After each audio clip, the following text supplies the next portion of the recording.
When concerning beings of nigh unfathomable power within the Star Wars universe, most common fans typically go to beings such as Jarek while empowered by the Valley of the Jedi, Darth Vader, Master Yoda, or Darth Sidious. However, in my personal opinion, and in the majority of in-depth expanded universe fans, the most powerful expression of the dark side in Star Wars legends is in fact Nakash, the Father of Shadows. The Father of Shadows being the creator and therefore personification of the dark side's will, with him literally being a dark side god. We've discussed personifications and the will of the dark side before. However, we have never discussed the will of Nakash and its creation in the dark side of the Force itself. So, my friend, today we are going to be exploring the dark side of the Force and uncovering the malice that was poured into it when Nakash created it. Fear is the path to the dark side. Fear leads to anger leads to hate, and hate leads to suffering. The wise words spoken by Grandmaster Yoda in Revenge of the Sith were extremely true. The dark side of the Force, initially called by the Thoyor Jedi, known as Bogan or Boga, by the ancient Force entities on Tython, was a method of utilizing the Force. Those who used the dark side were affiliated with orders such as either Darksiders, Darkside Adepts, or Dark Jedi, when unaffiliated with a Darkside organization or religion such as the Sith. Unlike the Jedi, who drew upon the Force utilizing the light side, Dark Jedi and Darksiders drew from raw emotions and feelings such as anger, hatred, pain, greed, jealousy, fear, aggression, megalomania, and unrestrained passion. The dark side overrode an individual's character and consumed the souls of those who used it, while submitting the light side meant the death of self-sacrificing for the cosmic force, an aspect of the force that coexisted alongside the living force that bound in it all life together and communicated its will to all life under the aspect known as the living force, the energy of all life in an intricate tapestry of cosmic power.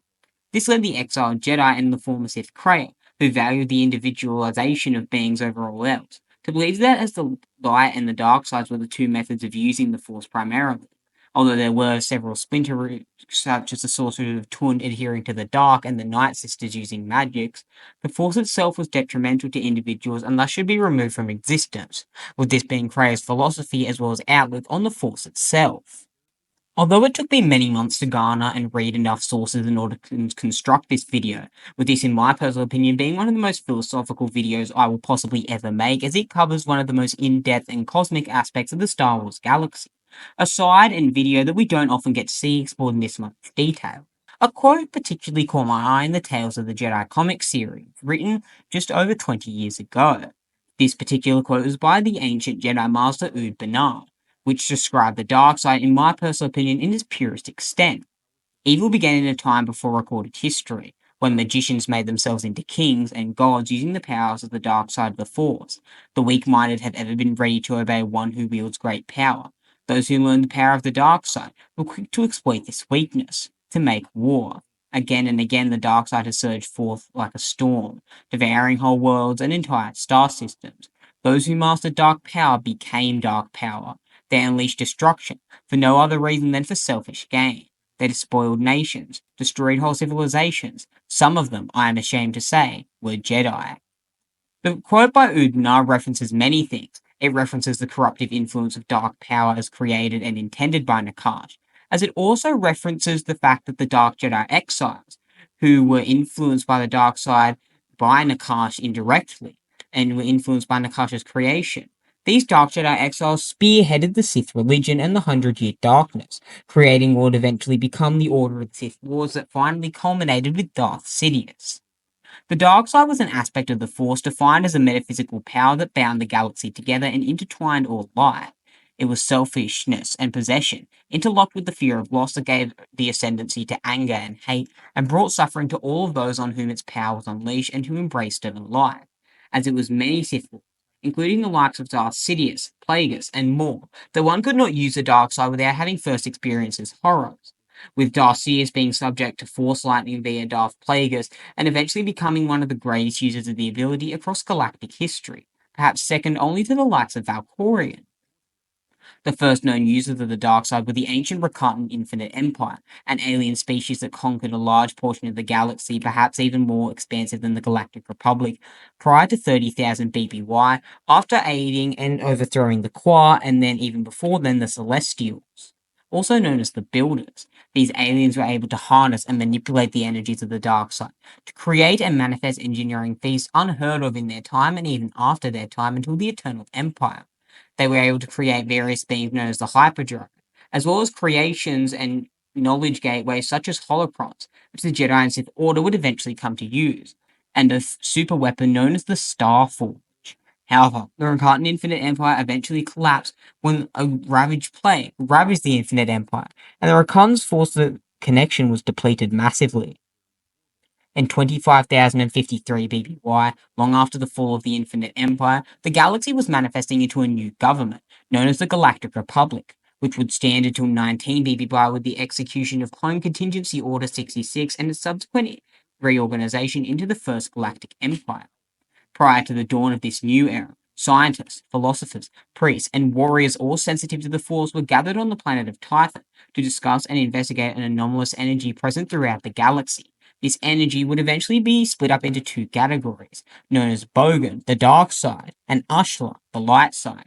The group were able to discover these two, and eventually became known as the light and dark sides of the Force. Eventually, however, members of the group discovered and led by hatred and greed began to advocate the usage of Bogan more frequently, or would later become known as the dark side.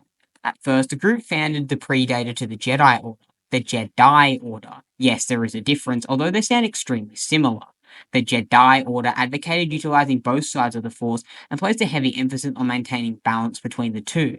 It is my personal theory, although this is never confirmed, that this was around the time that the prophecy of the Chosen One was conceived, as it was the time in the galaxy when the Force was primarily in balance, and balance was a mainly preached ideology in the Jedi Order. However, during a recurrent invasion of Typhon, the effects and demands of the war forced the Jedi to cast aside their balancing ideology in exchange for the instant power the dark side granted to defeat and conquer their enemies. After the Rakata had been defeated, the main Jedi group wanted to return to the ideology of balance. However, the Order then schismed into two groups, the followers of Ashla, who believed their gifts were meant to use to achieve knowledge and protect others, and the followers of Bogan, who claimed their abilities gave them mandate to rule the galaxy and sought personal power and influence as kings and gods on any world. A similar ideology to Sheev Palpatine, who believed that he was born to rule. A very similar reason to why he hated the Jedi, as he believed that a Jedi could become a king or a god on any world, but they did not allow themselves to due to the doctrine and refinements of their code. This conflict within the Order led to an eventual civil war. These two groups clashed in the planet of a decade-long conflict later known as the Force Wars of Typhon, utilizing Force-imbued sabers that predated the lightsaber blades. In the aftermath of the war, the followers of Ashla eventually emerged victorious and reorganized into the Jedi Order, vowing to defend the light and liberate other worlds infested with the dark side, while the followers of Bogan seemingly faded from history, and they would remain like this for 500 years. However, the dark side did not present a significant threat until the time of 24,400 BBY, during the First Great Schism of the Jedi Order. Once again, however, the followers of the dark side, including the first currently known and named Dark Jedi Leto General Zendor, were defeated by the members of the now Jedi Order. Those who followed Zendor came to be known as the Legions of Leto, embracing their passions and celebrating their self, their power, rejecting the concept of order and structure as well as hierarchy. Several members of the current leading body of the Jedi Order, the Jedi High Council, would eventually take up these teachings and embrace the dark side in 7000 BBY, sparking the conflict known as the 100-Year Darkness, spearheaded by notable exiles, and the most powerful among them being Ajunta Pol, Carnus Mer, Sorza Sin, Remulus Draper, and Lady Zozan. Although the Dark Jedi were eventually again defeated after a century-long conflict in the Battle of Corvus, and eventually exiled from the galaxy, it was this conflict that allowed for the creation of an enduring dark-side organization, one that the Jedi would consistently fail to snuff out despite their repeated attempts and seemingly successes, as these exiles were the predecessors to the Sith Order. Primarily, the dark side centered around the emotions of selfishness, fear, and aggressive feelings in and towards all living things, as well as mercilessness. However, beings were often tempted to deny and try to escape from this truth, imagining the dark side to be some sort of external entity, without them knowing that it was actually Nakash who was pulling the strings the entire time. Albeit Nakash was unable to directly and inherently manipulate the events of the prime Star Wars multiverse, he still had a lasting influence due to its creation and the inception of the dark side itself. Such hubris was easy to fall into.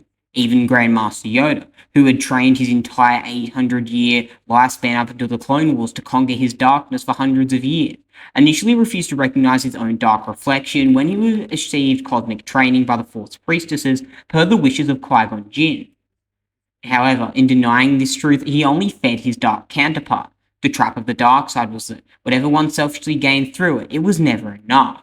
The Sith were butchering each other constantly, victims of their own greed all the way back to the Sith purebloods, which consistently led to their near defeat and extinction during the wars against the Jedi, particularly the new Sith Wars, in which the entirety of the Sith besides one, Darth Bane, was wiped out, albeit Bane had a plan and had already planned for him to be the last one standing via his activation of the Thought Bomb ritual.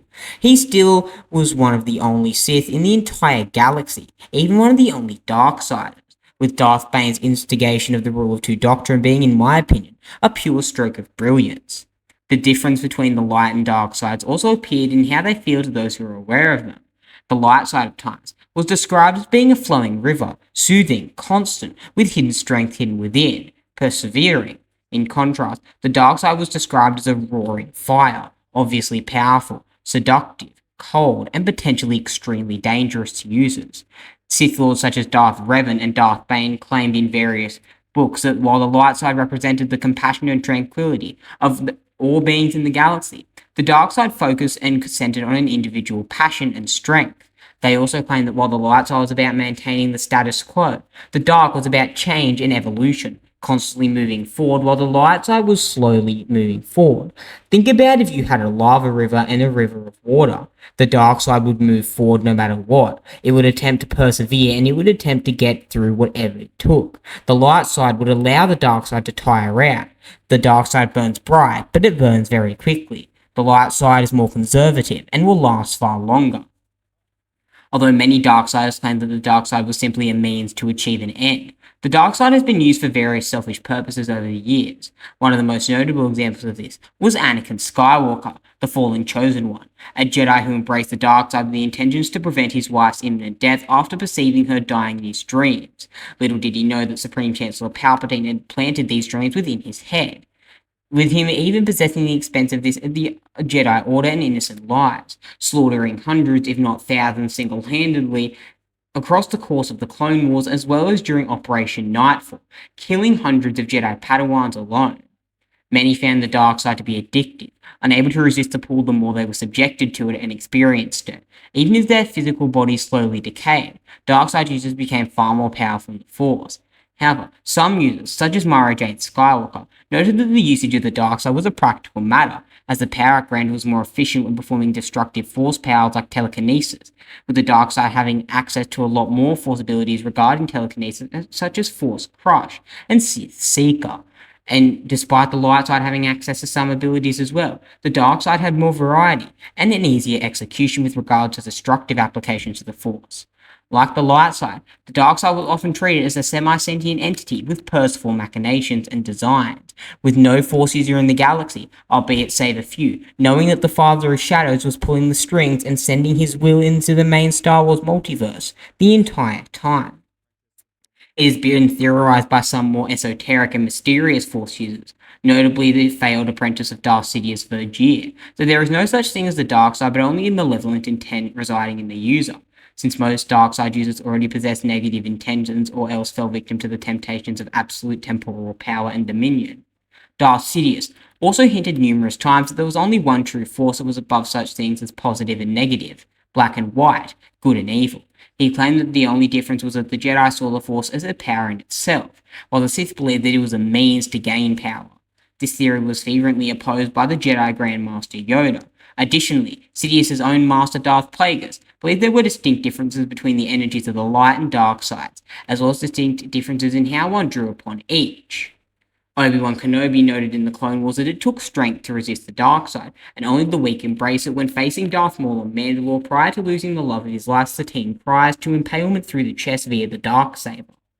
The dark side was all part of what lived. Individuals, force sensitive or not, could easily fall prey to their fear, hate, anger, pride, greed, and passions. Though their past and situations were varied due to various circumstances, almost all who eventually turned to the dark side did so because they faced challenges and difficulties. The changes these individuals underwent that led them down the path of darkness were clearly a result of their life experiences up to that point, and their willingness or unwillingness to resist the emotive forces that pulled one over the threshold of its allure and power, and their willpower regarding the resistance of said power. Among the most powerful of these emotive forces, which lightsaber were ever cautioned to resist and the dark sides were ever admonished to embrace, are fear and anger, led to hate, as which Yoda was quick to caution Anakin Skywalker was indeed the dark side. Some fell victim to the dark side because of the fear of loss, and in an attempt to defy death, such as Anakin Skywalker in particular, in his fight to discover a way to keep his wife from dying due to various recurring premonitions, such as the one he had received just before he lost his mother to a band of Tusken raiders on Kashyyyk. Corruption often occurred following a personal tragedy, as Shalian Nur, Quella, Jaina Solo fell, Obi-Wan Kenobi, and Anakin Skywalker experienced following the death of a loved one. Both Kenobi and Solo proved and showed that it was possible for a Force user to reject such temptation and fail to resist into the dark side, even when someone they cared about deeply was killed. For many, such as Darth Talon, Iraq Ismarin, Darth Bane, Darth Nox, Vestara Kai, Starkiller, and Mara Jade, the dark side was the first side of the Force to which they were indoctrinated in, and learned the light side later, and thus they were easily brought and susceptible to its service as well as its will, being able to, when they opposed dark side users once they joined the light side eventually, easily able to recognize abilities as they had once fallen and seen the dark. Some believe that it was a necessary evil in dire times, such as Darth Kaitis and Darth Revan, with Kaitis and Revan having a unique view on the Force that I will explore later. In some cases, Jedi who had limited control over the light side of the Force found their power and natural talent massively stronger in the dark side, due to the dark side being perceived as an enormous flame that burnt bright, but burnt out quite fast. Others fell because they saw the light side and the endless rule that the Jedi expected to maintain as too much to follow, as well as the Jedi code and doctrine too limiting to their influence as well as impact on the galaxy in general. They perceived the dark side and its tenets of free passion, action, and emotion as such a better alternative to life's sterile servitude under the light, and it was believed by notable Jedi such as Kip Duron and even a fallen Padawan of Luke Skywalker, Quella. Some believe the dark side to be more generous than the light, as it provided power, strength, and determination. Many of the original Dark Jedi in the Great Schisms of the Jedi Order, of which there were numerous, held this idea and believed it foolish of the Jedi to restrict themselves to only one side of the interpretation of the Force they deemed lesser. Individuals also turned because they felt that the dark side is a more effective and cutthroat means in order to achieve their goals than the patience and peaceful nature of the light. Among these believers were notable Sith Lords Exar Kun, Ulic Qel-Droma, Darth Karad, Darth Bane, and Yuthura Ban. Fear was most often at the starting point for a seductive slide and sluggish ride into the dark side, for like a plague, it could quickly and rapidly affect individuals, groups, entire populations of cities, and even planets, and like a stream that becomes a raging river, it naturally led to anger, chaos, and an unbridled power. If left unabated, when fear was thus allowed to fester and go unchecked, it could take hold and create a concentration of dark side energy that bordered on being something that approached to a vergence or nexus in the Force. Notable nexi in the Force included the one beneath the Jedi Temple that was gorged upon by Iraq Ismarin, as well as the one that was present in the dark side cave on Dagobah. Those who were Force sensitive could often, with great facility, detect such concentrations of Force energy, with Qui-Gon Jinn being able to perceive Anakin Skywalker's latent Force potential, and that was the prime reason why he had him tested for his midichlorian count. Others, however, became vulnerable as it to endured agony, such as Darth Krayt, a Dark Lord of the Sith of the Legacy era, and Kamari Vossar.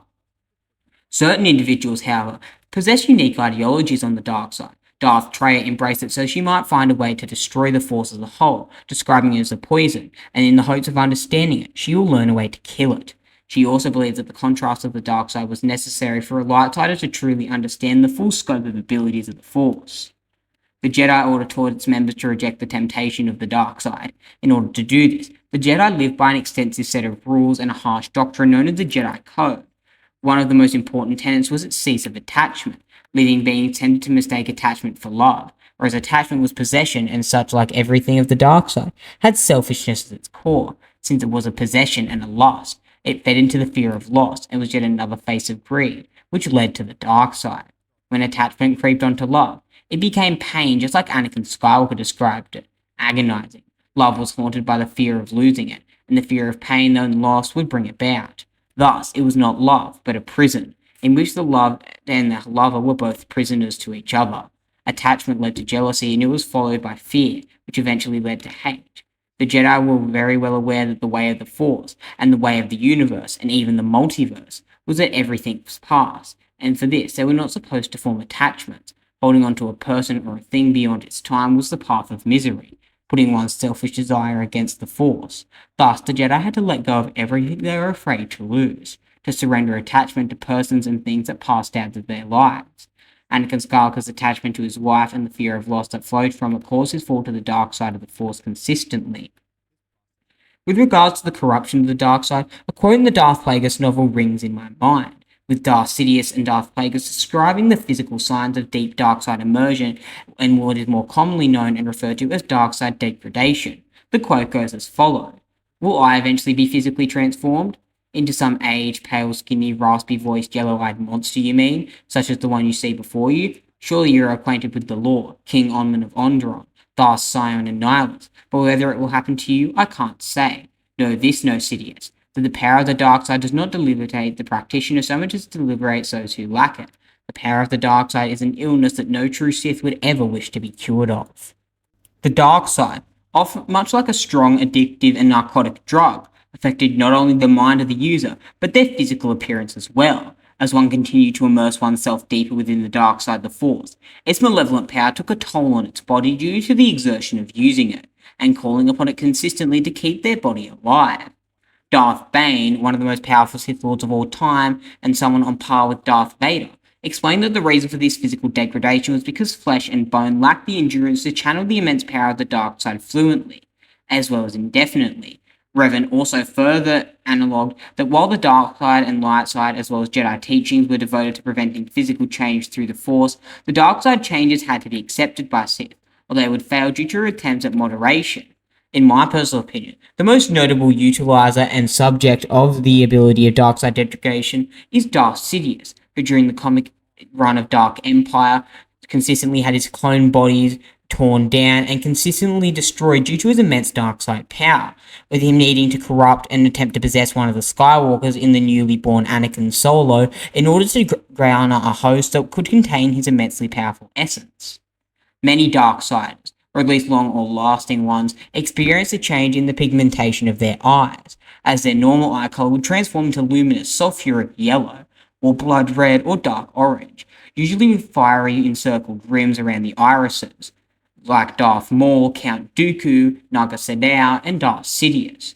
Further transformations could also turn the white of the eyes black or reddish in color, very similar to Darth Trail, as well as the skin around their eyes extremely white. The most severe transformations would cause the dark side to appear to be aging rapidly, aging a decade in 30 minutes, as the skin would slowly lose its pigmentation, becoming pale, mottled, and weakened, while veins became increasingly visible and their hair would grudgingly lose color. At some point, the user's voice could be altered maniacally, becoming a few pitches lower, raspier, as well as far more menacing. The effects generally progressed with time, and continued immersion of the dark side weighed further on one's physical body, but it would not immediately affect one's appearance. Darth Tyrannus and Galen Merrick, for example, did not suffer for any of the physical degradation of the dark side, and their eyes only assumed the yellow hue during moments of intense anger, as we can see in Yoda's premonition and vision of a Jedi Order without war. Luke Skywalker, while he was briefly submerged in the dark side, suffered none of the effects during his brief bout of intense anger that allowed him to disarm Darth Vader, nor did the Jedi Master Kal-Katarn during either of the times that he was, or at least partially, driven by the dark side against Jarek and later the Dark Jedi Desan. In contrast, Tenali Joe, after calling upon the dark side to kill a Night Sister in the Battle of Dathomir in 9 ABY, instantly acquired a burst blood vessel in her face, something common to most Night Sisters. Of those that embrace the dark side, different individuals experience different symptoms. Darth Malak, one of the most notable Sith Lords in the entire expanded universe, for example, experienced an immediate change in eye color and acquired a slight pallor, But no other effect could be explained naturally, although he did require a vocabulator after his jaw was severed after he accused Darth Revan of being cocky and weak. Only those that devoted almost all of their being to the dark side, such as the legend Darth Sidious, would have their appearance radically altered, with beings such as Darth Sidious, Vishid, and Nihilus being affected the most, with Darth Sidious literally having his body destabilized, Vishid needing multiple cloned bodies in case one of them would evaporate due to his immense power, and Nihilus literally having to ban his spirit into his mask and robes due to the fact that it could not contain his dark side power, and upon completing the binding process, his body literally evaporated into pure energy which he then absorbed and unto himself. Only those that devoted almost all of their being to the dark side would become this transformed and malformed. It should be noted, however, since Sidious's most drastic physical alterations occurred during the lightsaber altercation with the Jedi Master Mace Windu, who utilized his own lightsaber to deflect and rebound Sidious's force lightning, caused the uncontrollable energy to radically alter Sidious's physical features, bringing out his skull and malforming his skin into a hueish grey. Dark Kaido similarly had his eyes change hue, but after a year of using the dark side and being fully submerged in it, nothing else had occurred. This was likely due to either Kaidos' own inherent power or his still somewhat preaching to Jedi doctrine. Although Kaidos was definitely a Sith, all he wanted was order in the galaxy, very similar to Darth Tyrannus and Darth Vader, and it is my personal opinion that if you have good intentions, albeit if you use the dark side and slowly become corrupted, you eventually will suffer dark side degradation, but not very swiftly, and it will take many, many years for you to be corrupted fully. However, the dark side clouds everything, corrupts everything, including an ice wolf, a very powerful and naturally force-sensitive being corrupted by a dark side of the force. In time, the corruption could go beyond mere cosmetic details and directly impair various physical abilities to the point of misuse. King Omen of Ondron, over 3,000 years prior to the Naboo crisis, was a proficient Sith sorcerer for most of his life, and one of the various students of the Sith spirit of freedom Nag, and the dark side held him under his decaying influence until he eventually became incapable of natural movement, and needed support from a cyborg exoskeleton in order to survive.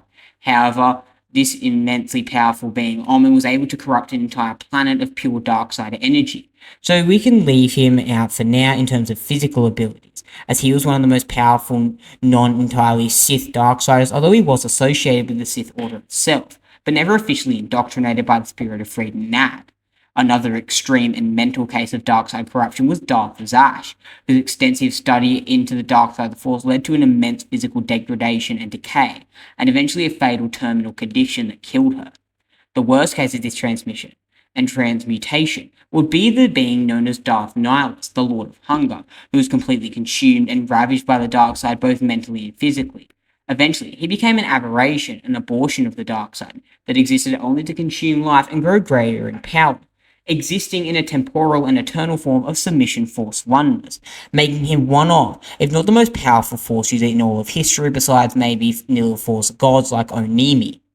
The dark side could have an even greater effect on the ability of the mind and mental manipulation, as the user often stopped trusting people and became quick to anger, becoming quite susceptible to various deception. Following Anakin Skywalker's descent and fall into Darth Vader, he believed his wife was plotting to kill him with Obi-Wan Kenobi, further backed up by the fact that Obi-Wan Kenobi had stowed away on her ship without Padme knowing, to venture to Mustafar to kill Anakin. His paranoia and anger led him to strangle her through the Force on Mustafar, making her lose her will to live. Continued and prolonged immersion in the dark side of the Force could even result in pure insanity, in case of the well-known Dark Jedi known as Bok Asenta, Alima Ra, or the Dark Jedi Jorah Sabayoth. It should be noted, however, that the individuals who went insane were all disturbed or traumatized prior to their conversion, especially in the case of Sabayoth, who Thrawn in particular noted as being quite an insane Darksider even after having encountered Palpatine and Vader for many years in his service in the Imperial military. And the Darkside simply exacerbated their conditions multiple times over. It was possible, however, for these corruptive powers to be potent enough to affect those who were simply near a nexus of Darkside energy. Colonel Tobin of Onderon, a man who had no known sensitivity to the Force, was so deeply affected by the mere presence of Darth Nihilus with the Ravager that he fell into madness and exhibited the appearance of one who had immersed himself into the dark side itself, with Darth Nihilus' near oneness level power being a constant. Nihilus became one of the most powerful Sith Lords, if not the most powerful Sith Lord in all of galactic history, making the likes of Valkorion and Palpatine look weak. While the dark side could destroy a body entirely, it was also capable of sustaining one, although with much more prolonged effort to the flowing current of the light side. The hateful, passionate, determined energies of the dark side were so formidable and powerful that it could prolong and outright stop death for a body that was far past the point of death for a normal being. King Adas of Korriban, the Sith pureblood king, survived for almost 3 centuries. Darth Sion, who suffered grievously in the Great Sith War as a Sith marauder of Exar Kun, and later in the Jedi Civil War under Darth Revan and Malak, had the appearance of a walking corpse, as he continually sewed himself together after being struck down by Jedi. His flesh was cracked and scarred, as if he had several thousand fractures in his skeleton, as described by Mitra Surik.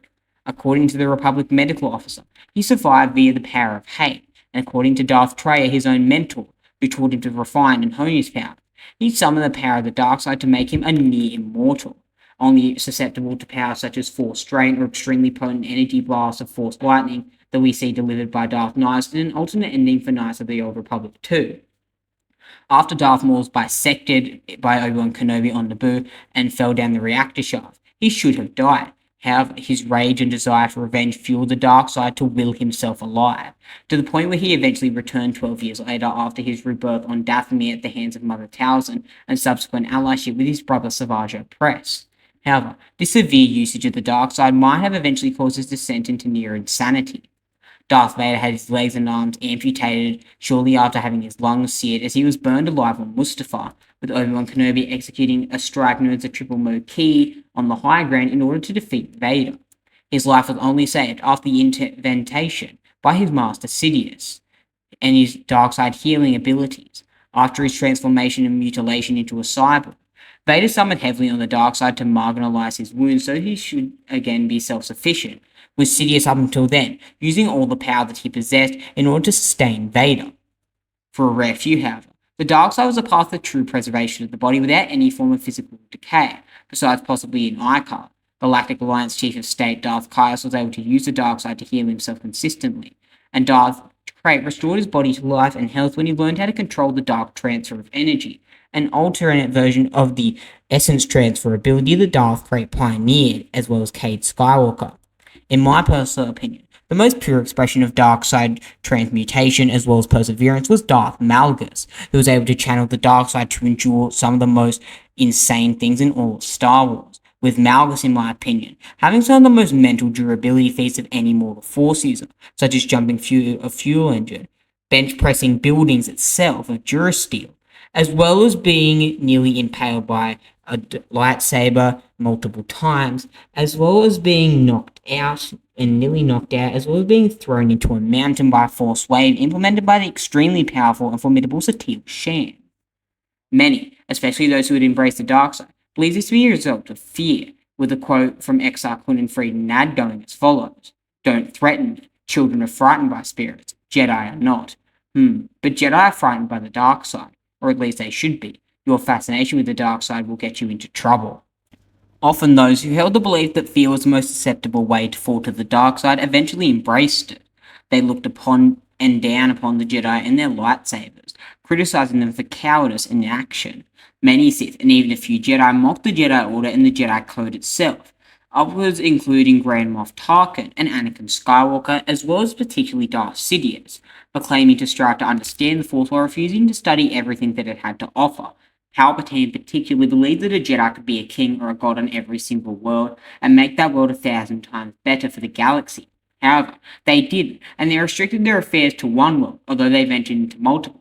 Their visits were always temporary, something that Palpatine became disgusted with. They claimed that the Jedi scrutinized a single layer of the Force, instead of exploring the full tapestry, while the Sith dug beneath the layer, understanding, evolving, and progressing. Many Dark Lords of the Sith have expressed this viewpoint. In particular, my favourite Sith Lord of all time, Darth Malgus, claimed that the Jedi refused to accept that the Force encouraged conflict, allowing those who survived to understand it and further it better. Darth Sidious similarly claimed that the Sith embraced all aspects of the Force, not just a dogmatic view of the Jedi, as he said to Anakin in Revenge of the Sith. And Darth Nox, one of the candidates for the Outlander, stated that the thing that united the Sith was that they did not repress their emotions, and embraced every single thing that the Force enabled. As the dark side was often associated with darkness, darksiders were portrayed to the galaxy as savage, ruthless, merciless, brutal, and evil.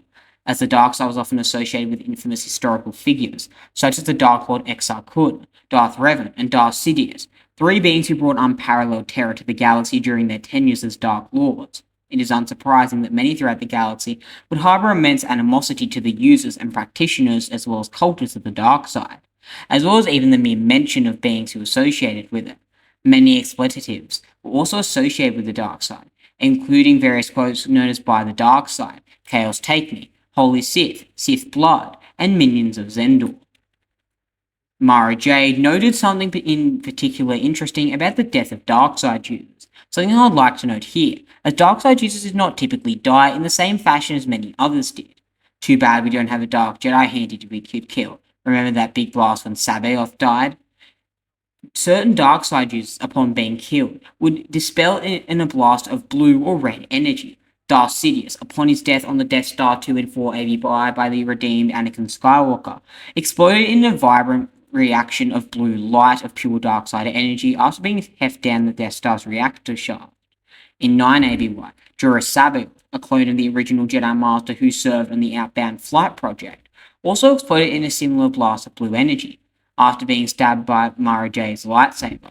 Darth Nihilus, the most powerful Sith Lord of all time, as well as the Dark Jedi Jarrett, did not explode but rather dissolved into Darkseid energy upon their death, leaving no remains of their bodies. It remains a mystery why these individuals died in this manner while other Darkseid users, such as Darth Tyrannus, did not, but it is likely due to the fact there was a higher concentration of Darkseid energy within them, with the immortal Emperor Valkorion, someone on par with Sidious and Nihilus and Crate, exploding in a blast of Darkseid energy in the many places that he had died, including in Echoes of Oblivion, Star Wars Knights of the Fallen Empire, as well as the original Star Wars The Old Republic game adaptation.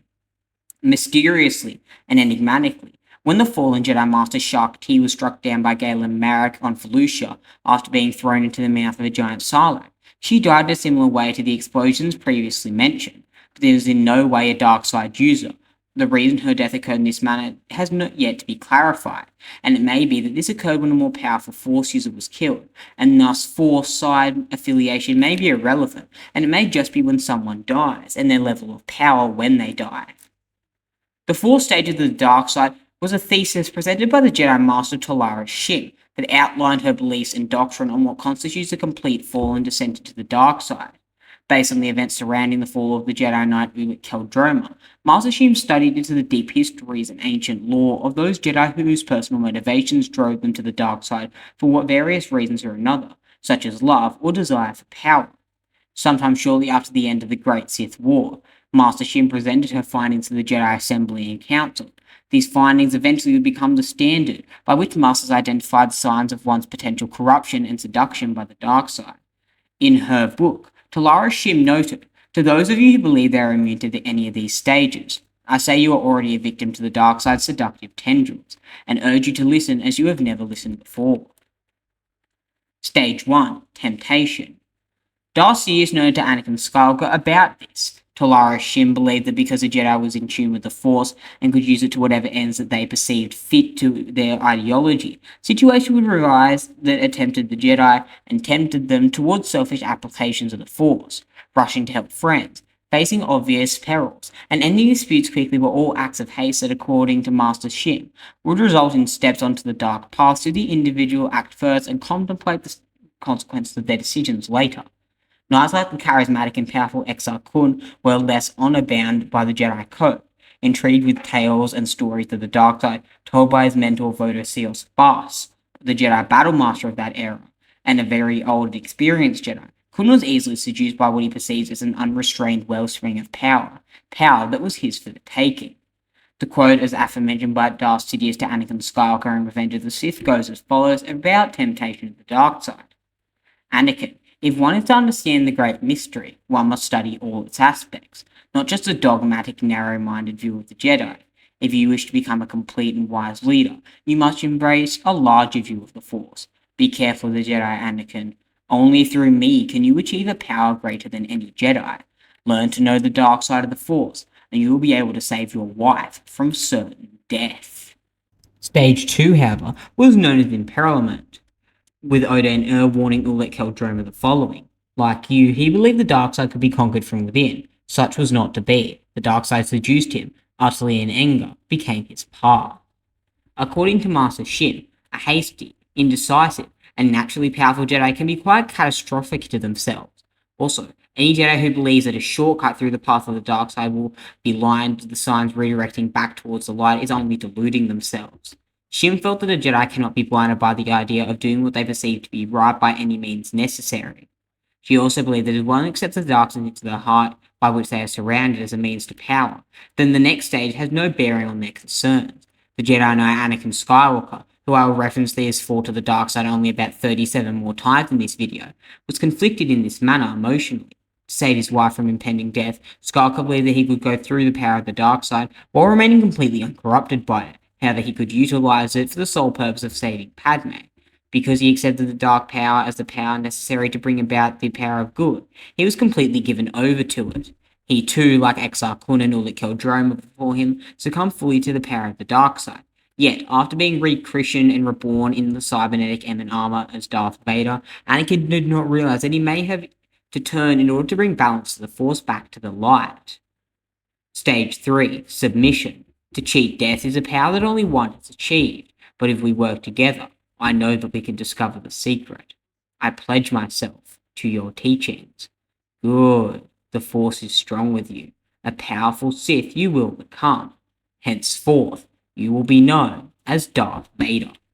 Master Shin believed that once a Jedi accepts the dark path, the end justifying the means becomes irrelevant. Situations like attempting to destroy the Sith through infiltration or secrecy, or attempting to save loved ones from death have caused several famous Jedi such as Anakin to explain away their actions based on their various desired personal outcomes. At this point, their fall to the dark side is nearly complete and absolute, and they are nearly completely irredeemable, as Yoda decreed Count Dooku of being after their encounter in the dark side steeped world of the Dune. On occasion, Jedi who stray away from the light side suddenly become aware of their poor decisions. According to Master Shin's doctrine, these Jedi are not so far beyond redemption. Jedi Master Atris, having succumbed to the various dark side influence of various Sith holocrons in her possession after the disbandment of the Jedi Order due to the Great Jedi Purge, was restored completely to the light following a fierce confrontation with the Jedi exile Mitra Surik in Knights of the Old Republic 2. Some Jedi, such as Exar Kun, found the power of the dark side intoxicating completely, and combined with his own natural affinity in the Force and exceptionally high midichlorian count, fully surrendered themselves to it. To Master Shin, these individuals are no longer orthodox Jedi, but twisted perversions of their former selves, analogues of pure darkness. It is then the responsibility of the Jedi to either bring the dissenter back into the fold or eliminate them entirely. However, the final stage, and possibly the most notable one, is redemption and atonement for their deeds, with Revan being particularly one of the most notable beings of this alongside Vader. The Dark Lord Revan is dead. I am a servant of the light now. Talaris believed that the Jedi is only slightly tainted by the dark side could atone for their actions through mediation, meditation, reflection, and absolution. She also believed that a Dark Jedi disciple was beyond atonement, and therefore only eligible for redemption. According to Master Shin, a redeemed Jedi is one who has performed a selfless act of heroism without utilizing the dark side to obtain such results. Such acts include saving the life of another through a completely selfless action, such as Darth Vader saving his son from death via the wrath of Emperor Palpatine by destroying Palpatine by thrusting him down the Death Star's reactor shaft, or helping to right a wrong he's helped to create, such as Ulick Qel-Droma assisting in the aid of Exar Kun, his former master. This happens from time to time, although it is few and far between. On many occasions, however, such as with the Bapashi Dark Jedi and the Dark Jedi Baldori in the Hutt, Dark Jedi were beyond redemption, some outright refusing to be returned to the light side, seeing it as a form of weakness. To this effect, Master Shin noted that a Dark Jedi who does not want to relinquish his powers cannot be saved entirely, or even at all. While pondering the ideas behind Master Shin's dissertation, Tion Solusar was intrigued in how Talaris would view certain Jedi of more recent times, Jedi who were corrupted, restored, and believed redeemed by their colleagues. Tion provided an account and note of how the dark side journeys of Anakin Skywalker, Luke Skywalker, and Kip Duron alike, but Talaris' interaction and interactive holo recording passed the same judgments on all three. That a Jedi who kills innocents while under the influence of the dark side cannot be redeemed. However, this is contradicted as Darth Vader notably killed billions, as noted by Anakin Solo in the Dark Forces 3 novel. However, he was eventually redeemed. Such ideals were consistently shown to be objectively wrong. However, notably by Anakin, who ultimately rejected the dark side and chose to go to the light side, since they are able to come to the light side ghosts and become force spirits after their death. There were various manifestations of the dark side. Luke Skywalker particularly noted such as being Force Nexi. There are spots with dark side Force users for ages, or the presence of creatures instilled with that energy can cause the places themselves to radiate with the power of the dark side. The dark side was known to instill and entrench as well as manifest itself in various different ways, even in the absence of life, which was the supposed source of the Force itself. Locations where the dark side ran strong were sometimes called dark side nexi and nexuses, and could be the result of various different occurrences, with the one on Dagobah being the result of the Dark Jedi leader and the Papashi committing suicide, creating a dark side cave. These locations were so potent that they could imbue nearby objects with the dark side, or as such in the case of the Dark Holocron and the remaining piece of the Ravager and Darth Nihilus' mask. The Valley of the Dark Lords on Korriban became one of the most potent nexuses of dark-side power in the galaxy due to the influence of the ancient Sith purebloods and King Adas. As a result of the long-term presence of the Sith purebloods, as well as their lingering essence within their tombs and talismans. The tombs within the valley were in the hundreds, especially saturated and entrenched with dark-side energies, causing the relics within them to have a permanent dark-side stain and aura emanating from them. Within these tombs, as well as freeing Nad's tomb on Duxun, the dark side was known to coagulate into visible pools of pure energy and darkness. These pools would tempt passersby to bathe in the dark energies, pulling them closer or dominating their mind completely with the power of the dark side, promising them power in exchange for their will. Other dark side nexuses included the planet of Vajun, which was the result of various horrors and atrocities attributed to the widespread insanity that gripped the planet as of 29 BBY. After research and intensive study and meticulous observation of the midichlorian manipulation project resulted in their madness, the populace of Vajun proceeded to slaughter one another consistently, taking the planet in a wound in the Force. Biss became a dark side nexus due to the presence of the clones of Darth Sidious residing there, as well as his various alchemical experimentations and his draining of the planet for the course of 20 years, draining over 20 billion life forms. Jedi Master Yoda used the dark side cave on Dagobah to test Luke Skywalker repeatedly, as the dark energies would produce visions of possible dark futures, with Yoda having ventured inside the cave himself both in canon and legends. In canon, he discovered the spirit of Darth Sidious and Lord Tyrannus, and in legends, he discovered and faced and ultimately defeated the apparition of Darth Sidious, facing his greatest failure as a Jedi Grand Master for failing to perceive the stagnation within the order he cherished so dearly. The dark side could also center and entrench itself around people and objects, orbiting it like a planet. The Sith Lord Darth Sidious was so extremely powerful in the dark side energies that a nexus of dark side fountained out of him wherever he went. Darth Vader was also known to exude a similar aura of power. Indeed, this was true for many Dark Lords of the Sith, such as Darth Malak, whose dark energy was sensed by Bastilla Shan as she approached the Leviathan. Sith artifacts similarly carried with them a potent dark power as well, such as Sith holocrons and the Scepter of Ragnos, with the Scepter of Ragnos having the ability to siphon various dark side nexi into it and absorb their power, which was eventually utilized in an attempt to resurrect Dark Lord Marka Ragnos by Tavian Aximus. One of the most intriguing, as well as unique and varied aspects of the Force was the fact that, and beings known as wounds in the Force, Brook Lamar noted on the Jedi Exile the following: "When you returned to us, we saw what had happened. You carry all those deaths at Malachor within you, and it has left a hole, a hunger that cannot be filled. A wound in the Force was a result of a massive and sudden loss of life. As the Force is derived from life, it would become traumatized and severely injured and wounded, affecting the places and people involved in it. The wound would never heal, and would always hunger for a praetor of life to fill the hole where it once existed. Such wounds in the Force would cause immense harm to the galaxy and any life that came in contact, corrupting or devouring. Proximity to these worlds could often cause a rapid fall to the dark side, or worse, including death, especially in the case of beings such as Yoda, who were extremely impressive in generating and redirecting the pure light side energy. Well-known Force wounds included Malachor 5, the Jedi Exile, the destroyed planet of Alderaan, and Darth Nihilus. Malachor 5 conveniently was once an agricultural world in the possession of the old Sith Empire prior to its free constitution by Darth Vitiate. Following the Great Hyperspace War, during the Mandalorian Wars, Jedi General Revan massed his fleet of Republic warships over the planet, which is a taboo world for the Mandalorian. Unable to resist conquest, the Mandalorian fleet attacked and fought savagely. However, the Jedi General in charge of the mass shadow generator, an enormously powerful superweapon designed by Barad-dûr, gave the order to activate, crushing both fleets instantaneously in the gravitational forces manipulated by it, and sending thousands of vessels crashing into the surface of the planet. The world's crust shattered, leaving a dead planetoid floating in space, surrounded by wreckage. The same Jedi General, unable to bear experiencing thousands of deaths through the Force ricocheting through her mind, deaths that she had caused, cut herself off from the Force, and thus created a wound within herself as she lacked any power in the Force, due to her severing her own ability within it.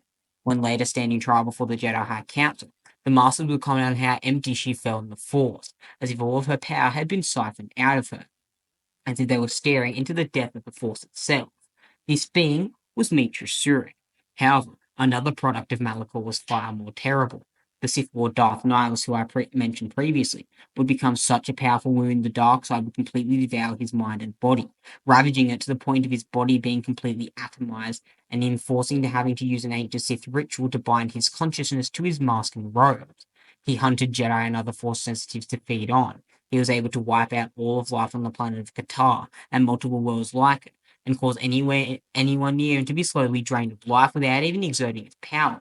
His constant pursuit of Force sensitives to consume earned him the title and monologue, as well as anecdote, of Lord of Hunger. Niles' mere speech caused pain to everyone around him.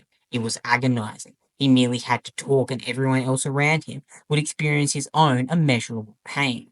Such was Niles' power, he was able to utilize Force lightning to such a potent extent it came out in a bloody red hue color, and was able to kill Darth Sion. Darth Sion, who we previously mentioned, was functionally nigh immortal per Kratos' comment and feats. Force wounds like Malachor 5 could also be used to break the will of Jedi, corrupting them and turning them to the dark side almost instantaneously. With Revan's widespread usage of this technique was one of the primary reasons he was able to amass such an enormous army of Darksiders so quickly, as virtually all of them were former Jedi that he had seduced per influence of Malachor 5, which he had unintentionally caused. With the strength of the dark side, it is a common debate among the Jedi and their dark side counterparts and analogs that was the strength that lay behind the dark side, with Palpatine in the weakness of inferiors, noting the following claim. It has been said that anyone who knows the ways of the Force can set her, or himself, up as a king on any world where he or she knows the way of the Force. Any Jedi could do this, but the Jedi, fools that they are, adhere to a religion in which the Force is used only in the service of others. How short-sighted of them. Is that not why they lost the galaxy to the dark side? A major claim of Darksiders was that the stronger, darker emotions that fueled their power also lent them an edge over the Force users. The Jedi and other groups who held to the light often claimed that the dark side was a shortcut to power. However, it also brought immense suffering, destruction, and agony. It is true that many Darksiders noticeably advanced in their command of the Force far quicker following their conversion, like Darth Clytus. However, Clytus, in a particular sense, had already undergone much of his power progression after he went on a 5-year escapade to learn various esoteric Force techniques from various Force cults like the Anti-Monks. Many were in fact capable of incredible feats of destructive Force ability, such as incurring stars to go supernova in the case of Naga Sadow, or amplified by the Sith Corsair, the devastation of Qatar in Darth Nihilus' case, and perhaps the most powerful dark side ability of all time, Force Storms, multiversal rippers that had the capacity to consume entire planets, fleets, and eventually the fabric of the multiverse if given time. Powers that seemed incomprehensible for a single being to wield, with Palpatine being atomized and completely killed in his original clone body when he lost control of his Force Storm after losing control of it for a mere moment, with him unable to bind it back into his will. The Sith often claimed that the Jedi were weak and foolish for not tapping into the powers of the dark side, which they considered to be the stronger side of the Force. While the dark side did provide for sometimes a more visual display of power, such as Force Storms, the Jedi were capable of the same amount of power, but could not apply it in such terrible, destructive aptitude. However, these powers came at a price. Abilities such as Force Storm, the unique variation of the Force Strain ability employed by Darth Nihilus on a planetary scale, required an extraordinary immersion in the dark side and masterful ability of it, as well as a natural right aptitude and potential for it. With the practitioners of such dark powers, almost invariably suffering terrible physical degradation. Darth Sidious, for example, aged exceptionally poorly as Darkseid immersion consumed him from within. When Sidious returned from death at the hands of Anakin Skywalker in 10 ABY and later 11 ABY, the power in the Darkseid had seemed to be so potent that the clone bodies he inhabited, despite being forged from his own genetic material, were quickly consumed by the simple act of housing Sidious's essence. His incredible power, combined with the fact that the clones were not as suitable for housing his essence as his original body had been, despite being crafted from his own genetic material, meant he had to transfer his spirit into fresh clones very frequently. Darth Nihilus presented was perhaps the most extreme example of this issue. As his power continued to multiply, he became so consumed by the dark side that his physical form was eventually atomized and turned into pure energy, forcing him to bind his spirit in his armor and robe. Conversely, while the dark side could provide its practitioners with various destructive applications beyond that of the light side practitioner, it fell short of the light side when it came to biologically sustaining healing. While the dark side could be used to improve one's vitality and repair one's body, such in the case of Darth Sion and Nihilus, similar to how the light side could, the results of utilizing the dark side in such a manner were almost always temporary, with notable outliers such as Dark Transfer and Klytus's healing ability, as well as various healing trances that any Force user might employ. Nearly all attempts at dark side healing based powers only work so long as their practitioner actively channels the dark side unto themselves, and whatever malady the power was meant to treat often returned in full force the moment that they ceased to do such a thing. Darth Bane and Darth Vader's use of dark side healing abilities presented a few good examples. In Bane's particular case, where he was good at one point able to hold off the effects of the deadly poison by strengthening himself through the pain and suffering of others, he still required the assistance of the healer and Force adept Caleb to accurately cure himself, with him only able to prolong his life due to the fact that it had been administered by a kiss via Githany, his lover, in which he had coated her lips with poison. Vader, however, was capable of using the dark side to heal the necrotic and useless tissue of his lungs to the point where he could operate in the standard atmospheric conditions, but he still had to maintain intense concentration on the dark side to do so, with Vader eventually being far less powerful than he had been at Anakin in the Force, but a far greater combatant. If his hate abated or its concentrator slipped even for a moment, his lungs returned to their injured and maimed state, as they had been left on Mustafar due to the burns that ravaged his body. In the case of Darth Sion, presents the most extreme usage of sustaining one's body to hold his broken and clinically dead body together by feeding off the extreme pain that such an existence constantly caused him, perhaps even more durable and endurant than the likes of Darth Malgus, and that is saying something. This pain fueled his rage, and as such, he strengthened the dark side, which permitted him to hold his body together through increasingly violent traumas. If a dark side nexus like Malachor 5, he became virtually unstoppable, as noted by Mitra Sura. However, the instant he was convinced or converted to let go of his hate and anger by Mitra Sura, his body immediately gave out, and he died. The light side, opposing on the other hand, could provide accelerated healing in a permanent, biologically sustainable fashion. However, there are notable dark side practitioners who have demonstrated a consistent ability to heal themselves in a more permanent and consistent fashion. Count Dooku, also known as Darth Tyrannus, for instance, was able to consistently purge his body of a deadly biological weapon during a negotiation with Jango Fett, the Mandalorian bounty hunter, after the latter attempted to use it to extort him. Darth Plagueis was able to utilize his midichlorian manipulation as well technique to permanently regenerate nearly all of the wounds he sustained at the hands of the Maladian assassin, even decades following the incident. However, Plagueis was the only known master and user of this ability, which he did not use the energies of the dark side directly to heal the subject in any case. Additionally, it is not known whether Dooku utilized the dark side specifically to heal himself from the bioweapon, or he drew on his Jedi knowledge and affinity for the light side to do such a thing. Similarly, it was also theorized by Count Dooku that his own Jedi Master, Grandmaster Yoda, had delved into some study of the dark side, primarily due to an encounter on Bajoon, and also due to the fact that Yoda was able to face his own dark path and own dark apparition when he went through the trials via the Force priestesses on the Wellspring of Life. Similarly, it was also noted by Jedi Master Yoda. In my personal opinion, Yoda had the most comprehensive outlook on the dark side without ever having fully delved into it, as someone like Luke Skywalker, who did as a matter of fact have a superior outlook and perspective as well as understanding of the dark side, did actually delve into it during the Dark Jedi comic run. However, Yoda was the only Jedi who had a profound understanding and knowledge of the dark side without ever having studied or used it, except maybe in his youth. Yoda noted that the dark side was very quick to aid a Force user in a combative application, often to an immense extent. Asajj Ventress, a Night Sister young Dark Jedi and the disciple of Count Dooku, was able to fend off 3 Jedi, kill one, and seduce another to the dark side nearly all at the same time during the deception on Rule.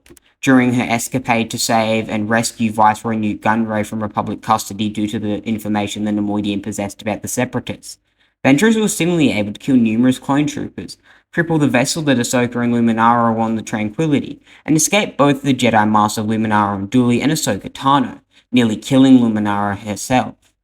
Darth Sidious was also able to call upon the dark side and was able to quickly save 3 Jedi Council members, being Sayasay Tin, Aegon Kolar, and Kit Fisto, albeit Fisto fell a bit later than the other two, roughly 1.7 seconds.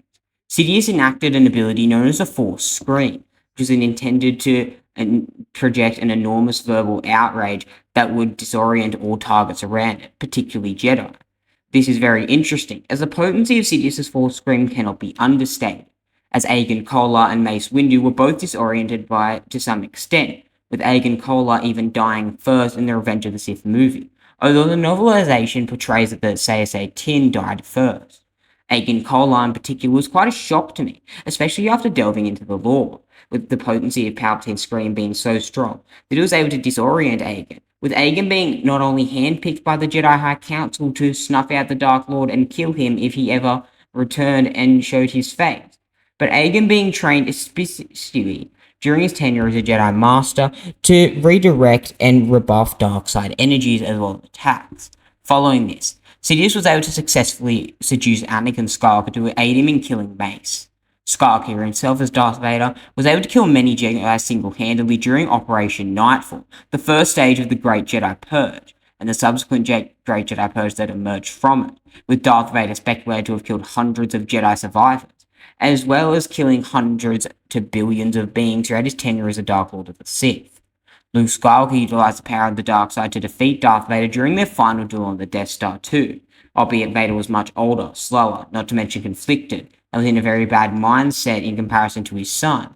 Luke Skywalker was able to successfully draw on his rage to mirror Darth Vader's Form 5 technique, and bolster his combat effectiveness for a short time. Jacen Solo, the man that would eventually become Darth Caedus, following his transformation into Caedus, proved able to essentially stalemate Grandmaster Luke Skywalker during a lightsaber altercation. Despite Skywalker's overwhelming power in the Force, the combat prowess exhibited by these individuals may have been a result of a lack of moral restrictions Darksiders placed on themselves. When in battle, however, the Darksiders self-lent their ferocity and determination to the user, which they perceived as an increase and a massive augmentation in power. Similarly, Caedus was able to defeat and eventually kill his Aunt Mara Jade Skywalker, Luke Skywalker's wife, albeit he had to play a dirty trick in order to defeat her, projecting a false illusion of her son Ben Solo to land the killing blow.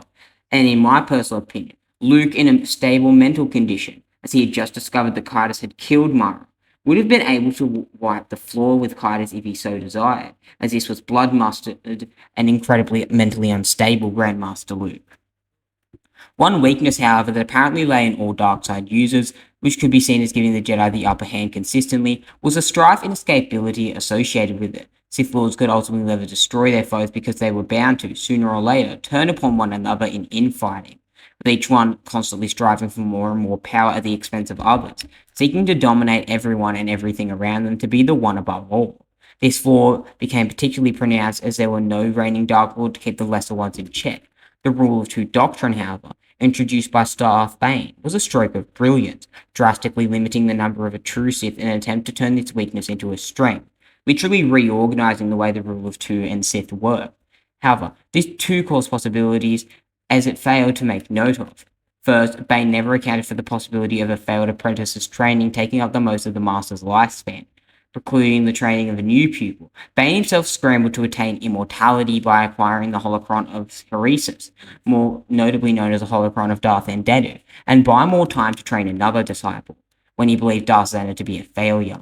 In this case, Bane's fears were unfounded, as she successfully killed him shortly thereafter, although it did highlight this primary problem with the Rule of Two, as demonstrated by the Bith Sith scientist Darth Tenebrous and the Sith Lord Darth Vectivus.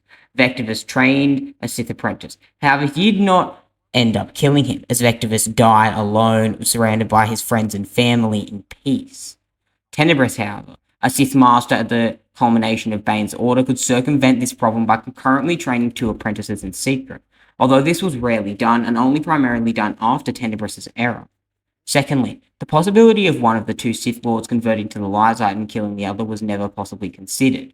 This was seen in the life of Darth Gravid, with Darth Gravid setting the rule of two back centuries after he turned to the light side, destroyed many important Sith artifacts and treasures before his apprentice killed him, including the lost art of essence transfer. However, it would eventually be discovered by Emperor Palpatine. This particular problem, however, also brought an end to the original incarnation of the Order of the Sith Lords, particularly when Darth Vader renounced the dark side and murdered his master Darth Sidious on the Death Star. An additional flaw with the Rule of Two was that Bane created it in the hopes that each Sith Master would be forced to kill their apprentice to claim the title. Bane hoped this would ensure that each new generation of Sith was stronger than the last. However, the rule was flawed in that many Sith apprentices killed their master through trickery, ambush, or intelligence. It's very similar to how Sidious waited until Plagueis was drunk and sleep-deprived to kill him, rather than a direct challenge, as James Luceno even noted that in a duel, Plagueis may be able to undermine or defeat his apprentice, with Plagueis being an incredible master of lightsaber combat and even noted by Darth Tenebrous as an avid combat enthusiast. Also, unlike previous Dark Lords, who fought hundreds of potential rivals for power consistently, the Rule of Two made it so that each Dark Lord claimed the title simply because they were the only candidate available. For these reasons, the Rule of Two was seen as a heretic and was abolished by the One Sith Order as heralded by Darth Krayt, and eventually Darth Warlock and then the Reborn Krayt. Another fatal weakness that had been repeatedly illustrated in the dark side of the Force is a lack of continued focus that seemed to stem from a reliance on emotions such as pride, anger, and consistent fear, which heightens powers but also led to clouded judgment and vision, as well as pragmatism. This issue often led Darksiders being brought low by their hubris, even in situations where victory would otherwise seem completely assured. In the most notable example of this, Obi-Wan Kenobi was able to defeat both Darth Maul on Naboo and Darth Vader on Mustafar, despite the fact he was far less a viable combatant and far less viable of a Force user in both situations. Darth Malak was similarly defeated by the reborn Jedi Knight Revan during their final duel, despite him augmenting himself on the massive dark power of the Starforged superweapon, as constructed by the ancient Rakatan Infinite Empire, though Revan may have been simply more powerful than Malak even while he was taking the Starforger's energy into account, but I'll leave that up to debate. Count Dooku, the fallen Jedi, felt threatened by Anakin Skywalker, and thus allowed his pride to blind him to Skywalker's true power, leading to Dooku's eventual demise, with him even taunting Skywalker and causing Skywalker to get so enraged that Dooku described his strikes as like a meteor crashing down on him. As such, it would seem that the dark side may offer its adherents a more tangible sort of power, one that is direct, physical, while the light side provides a more subtle kind of power that is conservative and will last you much longer, that of focus and understanding. To their detriment, the power of the light side is one which darksiders often fail to understand, and tend to underestimate due to its less physical applications in comparison to their own power. However, this weakness was not absolute and could be circumvented. It was indeed possible to wield the power of the dark side to such an immense extent without succumbing to one's own pride, vanity, or rage. In a manuscript correctly entitled The Book of Anger, its author Darth Sidious stated that while he believed that anger was the most potent catalyst for drawing on the destructive energies as well as its destructive applications of the darkness, he realized that it could impair one's judgment and logical thinking. As such, he cautioned that keeping one's anger under control was vital to mastering the dark side's power, emphasizing that an indomitable will and high levels of intelligence were needed to exercise this control, convenient enough as two of the most powerful forces in history, one being the aforementioned Sidious and Valkorion, were both not only exceptionally intelligent but exceptionally strong-willed, and an immense affinity naturally for the dark side. In keeping with this form of philosophy, advanced practitioners of the dark side, being Sith, could, even in the heat of combat, keep their emotions in check as their Jedi counterparts could. Darth Vader was an extreme example of a dark side with this capability, with Darth Vader, after succumbing to the wounds on Mustafar, being able to rein his emotions in, only unleashing them in calculated bursts of rage. However, he normally did not need to, with nearly every single Jedi he came up against, including nearly every single Order 66 survivor, besides a few notable ones like Anya Kuro, fell to his blade almost instantly, with Darth Vader known to massacre upwards of 16 Jedi that survived Order 66 nearly at once with just a few strikes of his saber, until he was nearly undone by a Cortosis blade. which shorted out his saber and left him deprived of his melee weaponry. It should also be noted that the training methods of Darksiders were often extremely brutal and excruciating, very physically and spiritually taxing, exemplified especially by the Sith Order. One common result of this tendency was that the weaker Darksiders often died before ever getting the chance to fight a Jedi, which may help to explain their high success rate against Jedi more weak Jedi survivors trained to fight the strongest of Sith. Despite this disparity, the followers of the light proved victorious in the majority of large-scale conflicts of the Darkside adherents. This trend was almost exclusively due to the infighting that inevitably occurred between various Darksiders during said conflicts. However, I would also like to note that it was also due to the way the Force works. The way the Sith and the Darkside in turn work, as described by Master Yoda, was a burning flame. It burnt bright, but then quickly burnt out. The Jedi's Force of powers was a flowing river, thus the light side was as well. It may not be as overtly powerful at first, but given time, you would be able to become more powerful than any Sith. This was extremely exemplified in Master Yoda. Palpatine's light burned bright, but Master Yoda had been burning for a long time, not as bright. The power of the Jedi was well more suited for long-term engagements than the power of the Sith, unless you had extremely powerful Sith like Valkorion as your average foot soldiers, which no empire in the history of the galaxy ever could.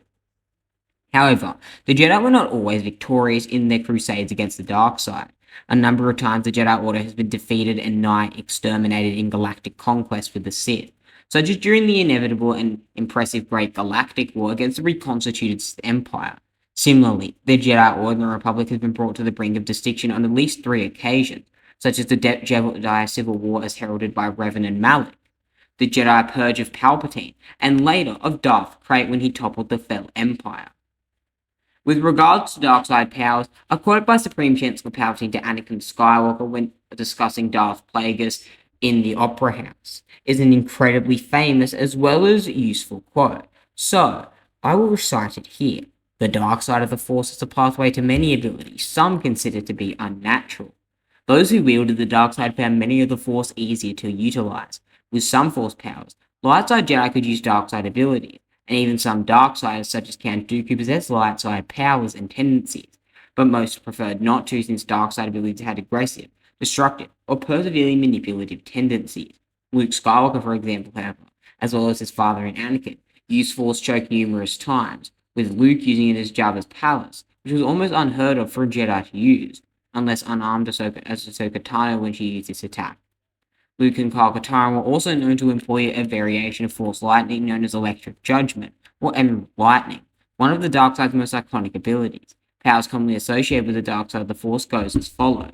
However, this is not all of them, and merely some. Consume Essence, Deadly Sight, Enhance Force Sensitivity, Force Corrupt, Force Lightning, Force Choke, Force Crush, Force Drain, Force Destruction, Force Phantom, Force Net, Force Shadow, Force Slow, Force Insanity, Force Scream, Force Rage, Thought Bomb, Memory Walk, Dark Shear, Essence Transfer, Midichlorian Manipulation, and the Sith Emperor's Ritual. With regards to the powers of the Sith were a cult of not only devoted fanatically to the dark side, but the accumulation and further ascendancy of their own power via the way and will of the dark side, and therefore, by extension, the will of Nakash. Many dark side powers are known exclusively to them. The ancient and infamous practitioners of Sith alchemy allowed for the creation and malformation of monsters and other endless terrors, such as the Terentatek, while Sith magic focused more on mental manipulation and coercement as well as physical manifestations of the dark side, with Darth Bane discussing this incredibly well. A rare few have a natural affinity for the dark side itself. They can delve into depths of the Force and summon arcane energies to twist and warp the world around them. They can invoke ancient rituals of the Sith. They can invoke power and unleash terrible spells and dark magics. Sith alchemy was the source of monsters and other creatures that terrorized the galaxy for millennia. Pioneered and malformed by some of the first Dark Jedi to depart from the Jedi Order in the 100-Year Darkness, such as Lady Zozan, Karnus Maw, and Ajunta Pal. Sith alchemy resulted in the creation of the behemoth from the world below, Leviathan monsters, battle hydras, the Rakghoul Plague, and the Sith war behemoths, many of which would guard their masters' tombs long after their master had perished. This ancient knowledge was then used to create the Techno Beasts, monsters that brought Belia Dazu, a notable Sith during the era of the New Sith Wars, to fame and characterized the Sithist Wars. Exar Kun was also a supreme master of this ability, using it to mutate the remaining Masasai warriors on Yavin 4 and create the beast known as the Terentatek, which was deemed by the Jedi as too dangerous to be left alive and hunted to near extinction. However, some still remain by the Clone Wars era, as Yoda did fight and encounter one as well as kill it on the planet of Kashyyyk.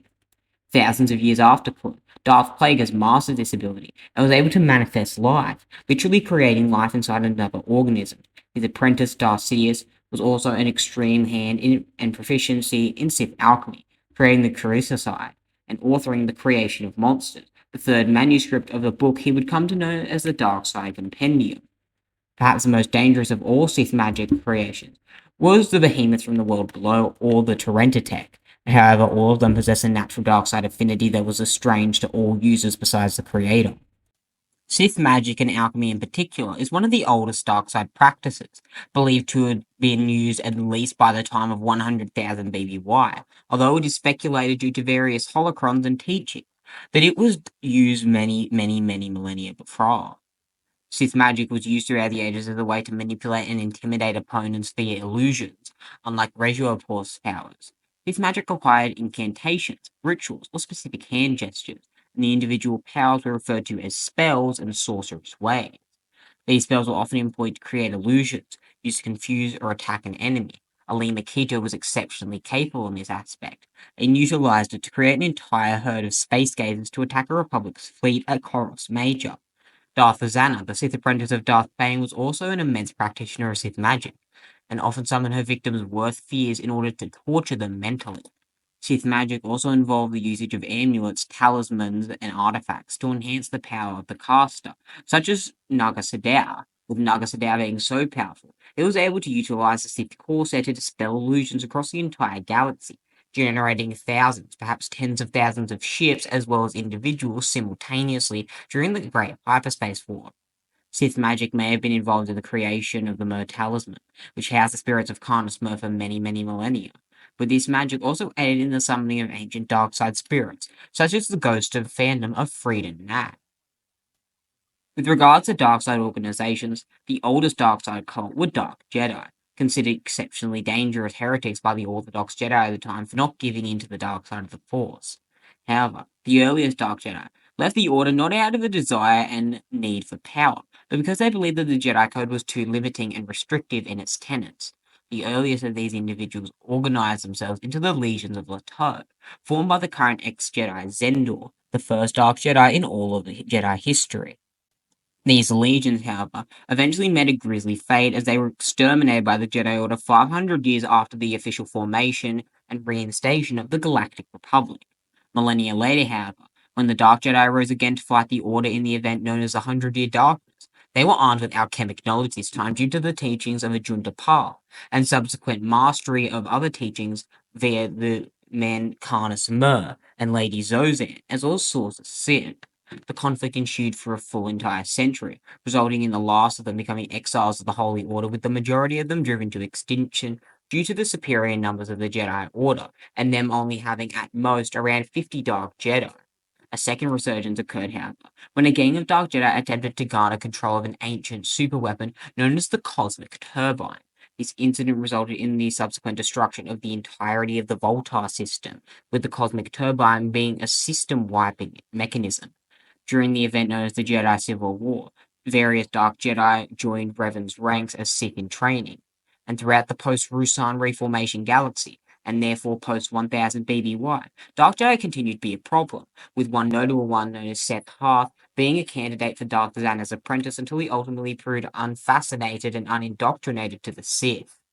The true Sith made their presence known hundreds of years later, however, though pretenders still continued their claims. Some Dark Jedi tried to claim themselves as Sith, though they were merely pretenders seeking greater power and influence. A group of Dark Jedi, known as the Dark Acolyte Cult, served the Order of the Sith Lords during the era of the Clone Wars as a counter to the Jedi Order, being far more numerous but far less powerful. An amalgamation of Dark Jedi, however, known as Darkside Adepts, served the same Sith Order as a replacement of the Jedi during the era of the Galactic Empire, and Dark Jedi would eventually serve Lumaya Sith in Lord Kaitus's takeover and subsequent ruling of the Galactic Alliance. During the Galactic Empire's era, a group of Darksiders, however, from the planet of Biss, with Darth cities would slowly drain over the course of 20 years. They were extremely loyal to the Empire, intending to integrate their guards' ranks. However, by far the most famous dark-side organization is that of the Sith. As noted by Darth Revan's holocron, those who use the dark side are bound also to serve it. To understand this is to understand the underlying philosophy of the Sith. The most infamous dark side cult without a shadow of a doubt. The Sith were a sect of Force sensitives and the main antagonists of Star Wars legends, bent upon the destruction of the Jedi and the domination of the galaxy. Originally a species native to the planet of Korriban over 200,000 years prior to the events of the Battle of Yavin during the era of the Grey Enclave Empire. The cult was formed from dark Jedi survivors of the Hundred-Year Darkness, consisting of various members like Ajunta Pal and Carnus Mur and Remulus Draper.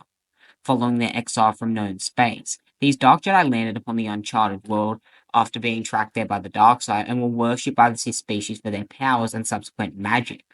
They were proclaimed wards of the Sith, Gen Jedi, and established an expanding empire over the next few centuries. The empire would eventually fall, but the Sith religion would survive, taking on numerous forms over the years. This included the reconstituted Sith Empire, the Sith Triumvirate, and the Order of the Sith Lords, and finally, the One Sith. Although Darth Red in the Darth Red insurgency would eventually attempt to reclaim and reinstate the rule of two, this eventually failed, and led to the believed extinction of every single Sith in the known galaxy. The Sith were also perceived as masters of the dark side, and the pinnacle of what dark side power could attain. Little did they know that Sith gods such as Typhogen, the left-handed god, and other beings such as Nakat were hiding in the shadows, not interfering with galactic affairs, and only dealt with entities such as the Bedlam Spirits, the Supreme Maker, or the Son of Suns.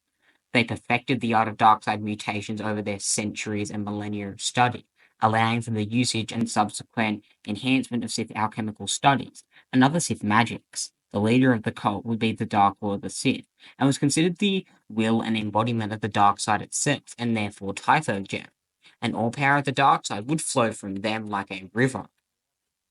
With such immense and great influence, the Sith religion inspired various cults that weren't technically indoctrinated within the Sith religion, nor were they composed of actual Sith. Instead, they were founded and made up of Sith devotees and other Force sensitives dedicated to prolonging the teachings and the memory of the Sith, such as the Prophets of the Dark Side, especially in the Galactic Empire era. Such cults, however, included but were not limited to the Natus cult, the disciples of Ragnos, the Revenites, and the Krath, all of whom sought the annihilation of the Jedi and the rise of the Sith to ultimate dominion over the galaxy, despite not calling themselves Sith. The Infinite Empire is the organization we'll be covering next. Established by the Rakata of Lahon, it was the earliest known galactic conglomerate and government. The Rakata were finally able to traverse the galaxy after their construction and subsequent invention of the hyperdrive, which utilized and harnessed the power of Force. When exploring the stars, they came across several more primitive and primitive species, and perceived this as an opportunity for absolute domination rather than galactic cooperation. The Rakata conquered the majority of the known galaxy and enslaved their native species, including the Duros, Kumagar, Selkath, Wookiees, and most notably humans.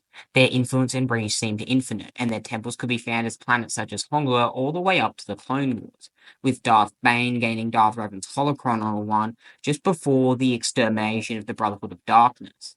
They taught the Sith King Adas, one of the most powerful Dark Lords and Sith purebloods of all time, to create holocrons and attempted to usurp his control of the planet Korriban, although for the first time in roughly 5,000 years, they were driven off-world by them, with the battle, however, resulting in the death of Adas after he engaged Soa, the leader of the Rakata and the Infernal One, who, with Adas once seeming invincible, now dead. The Rakata also had immense influence on the natural history of the galaxy regarding flora and fauna, being the subsequent cause of the wuxia trees growing and the massive flora on the planet of Kashyyyk, as well as the Tusken Raiders and the Jaws of Tatooine, with it being their violent response to the Kumagar Rebellion, caused a deviation of the species and the transformation of Tatooine from a lush into a desert planet. At the pinnacle of their power, the Rakata created the Starforged superweapon, a massive space station factory that fed off the power of the dark side, and churned out fleets of warships and war droids unparalleled in precision and accuracy. The Starforge further corrupted its builders, and the Empire began to fracture, straying from huge slave revolts and a plague that killed only the Rakata, stripping them of the Force. Soon, the plague robbed them of their Force sensitivity entirely, and the Infinite Empire crumbled.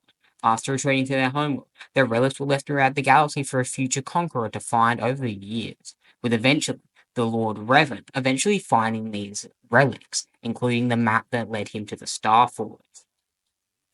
The next Force cult we're going to be exploring that aligned with the dark side was that of the Prophets of the Dark Side, the leaders and clergymen of the dark side's Force religion, which was founded by the renegade Dark Lord of the Sith Darth Millennial Andromeda Cass, the failed apprentice of Sith Lord Darth Cognos, also known as the Huntress.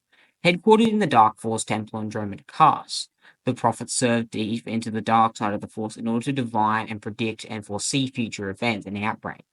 The group was eventually discovered by Palpatine prior to the outbreak of the Clone Wars, and he made them subservient to him as well as his future regime. The Sith Lord installed Kadan, the supreme prophet of the dark side, as its new leader, and titled his new servants as Emperor's Mages. The group became extremely influential following the rise of the Galactic Empire, and served as close, extremely formidable influences to Palpatine, almost as influences of political rivals, such as Darth Vader, Master Meta, and Saint Pestage, who were at the Emperor's will almost every single day. However, the Prophets splintered as a result of their closeness to Palpatine, with some remaining loyal to him in the Empire and others joining Kadan on Bos 3.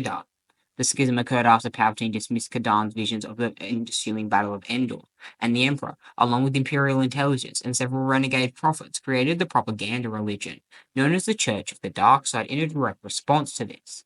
Following Palpatine's death at Endor, the former Emperor's hand lady Lumaya became the Dark Lady of the Sith, and she, along with her apprentice Colonel Jax, seek to wipe the remaining prophets to extinction, and send Azrakal to slaughter them on Bos 3. One of the most least known legends Star Wars cults with regards to the dark side were the Bando Gora cult, an ancient cult of dark side worshippers and fanaticisms who terrorized the Outer Rim territories in a time around the occupation and subsequent Battle of Naboo. Eventually, they launched an onslaught against the planet of Baltazar and were on the verge of victory when the Republic requested aid from the Jedi.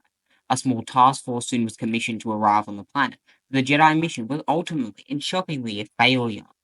During the fighting, 2 Jedi were killed and the Bando Gora were able to capture 3 as Jedi prisoners of war as bargaining chips. One of the hostages was Jedi Kamari Vossa, the Padawan or current Padawan of Jedi Master Dooku, who had just been passed over for knighthood. Already on the Darth path following her rejection as a Jedi Knight, Vossa eventually succumbed to the dark side of the Force during her torture and captivity. She was eventually able to free herself and kill her captors and fellow Jedi captives, gaining control of the Bando Gora cult, making her headquarters on the graveyard moon of Kolma. Vossa set into action a plan for galactic domination, and would eventually use one of the galaxy's most popular narcotics, Death Stick, to brainwash beings into devotion to the cult. Fortunately for Vossa, the Bando Gora caught the attention of the Christian Darth Sidious, who saw the cult as a threat to his plans for galactic domination due to their ambitious nature. His apprentice, Darth Tyrannus, the new identity of Vossa's former master, put a bounty on her head, and eventually, the legendary Mandalorian bounty hunter Jango Fett was able to successfully defeat Vossa and destroy the Barrow-Gora cult, thus proving himself worthy to be the prime clone template of the Grand Army of the Republic. The Witches of Dathomir, also known as the Dathomiri or the Night Sisters, were a Force-sensitive women who organized themselves into different clans on the Force-steeped world of Dathomir, although there were various different clans with different rules and laws. All the laws forbade the use of the dark side of the Force, and those who delved into the dark side of the Force were always banished from their clans for scrutiny, dispatched into exile in the wilds of Dathomir. In the waning days of the Old Republic, 2 particular exiles, Ctherzion and Baritha, began to gather other outcasts to form a new clan of witches devoted to the dark side. This new clan would come to be known as Night Sisters, a feared sect of female warriors, as well as sorceresses, of extreme and immense power. Night Sisters in the galaxy were rare, as it was unlikely for any to obtain passage off of Dathomir. However, it was not unheard of. Megillah served the Black Sun Vigor Alexei Garin as a bodyguard, and Shiral was able to make her way to Endor, and several sisters alike allied themselves with the Confederacy of Independent Systems during the Clone Wars, similar to Asajj Ventress, as well as many others being posed and bought as bodyguards, and in other cases, even bounty hunters. During the occupation and subsequent reorganization of the Galactic Republic into the Empire, Ctherzion allied herself with Supreme Emperor Palpatine, hoping to attain transport off of Dathomir.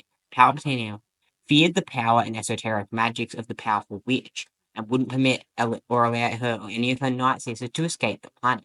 and so began to imprison the witches gradually and quarantine the planet from the galaxy. Although many escaped their prisons, none were able to escape the planet following the blockade. Ctherzion, however, later tried to broker a deal with the Imperial warlord Xin Xing, but he double-crossed her, resulting in the absolute extermination of her Night Sister clan.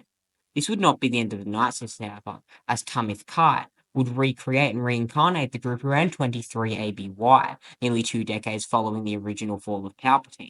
Many of these sisters originally joined the Shadow Academy, while one became a Sith, with this one being Lomi Plo, an incredibly powerful and notable being in the expanded universe. Our last dark side cult that we're going to mention is the Sorcerers of Tund. I will plan to make an in-depth breakdown on all of these cults eventually, and I'm getting to it, I promise you. The Sorcerers of Tund were a sect of Force-sensitive beings on the planet of Tund, who were descended from ancient Sith pure-blooded mages that had banished there many millennia prior. The mages were under the misconception and misapprehension that all sentient beings were Force-sensitive, as the only other species they had come into contact with as of yet were the Rakatans of the Infinite Empire, who were also Force-sensitive. The sorcerers rarely, if at all, left Tund and were recognizable by their all-concealing outfits. They called the Force the Unity, and although they had contact with the Jedi, they refused to join their order. Their explorations of the Force were known to drive them to absolute madness, but their mastery of Force magic was undeniable, as seen in their ability to create and weave a tapestry of intricate illusions and shapeshift. Eventually, the sorcerers came up under the leadership of Karnak Tetsu, who unleashed a reign of terror following the event known as the Great Sith War. Following this, the Jedi took it as their responsibility to ensure that the sorcerers didn't descend into darkness. However, they were forced to abandon their vigil during the Republic's twilight. Rocco Geptar was able to eventually join the group, learn their secrets, and then destroy them, becoming the last known sorcerer of Tund as the group was now abolished. Well, my friend, that's everything we have on the Wheel of Nakash, the dark side of the Force, and its creations. Of course, I could go into much greater detail, but that video would possibly be 10 hours long, and trust me, my voice is already worn out as it is. My friend, be sure to put your will and your ideas down in the comments below, as I will very likely explore it one day. My friends, I'll see you in the galaxy far, far away, and remember, the Force will be with you.